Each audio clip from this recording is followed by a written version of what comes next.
Good morning guys. Gagawa tayo ng healthy drinks guys. Yogurt juice. Ito guys, 3 kutsara lang guys.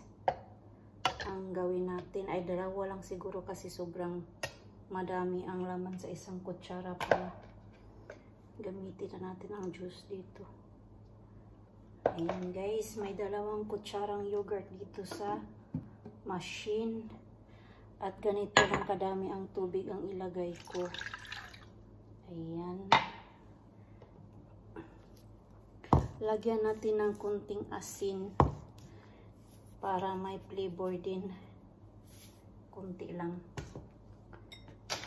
Ito na guys. I-on na natin yung machine guys.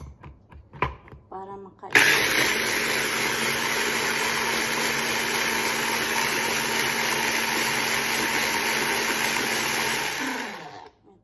Madali lang itong gawin kasi guys kasi wala siyang mga solid. Ito na ang inumin natin na yogurt. Ay no, yogurt nga pala. Ayan.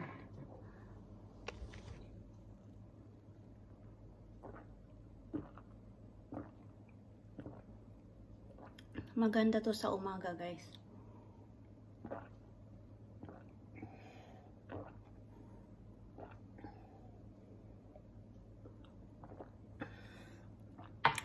May extra pa dito guys. Mamaya inumin natin to. Madami pala guys. 2 baso ang nagawa ko. Ayan. Bibili tayo ng isang malaking container pala. Para everyday makainom tayo ng yogurt. Thank you for watching guys. Salamat sa lahat ng nag-support sa YouTube channel ko. God bless. Bye.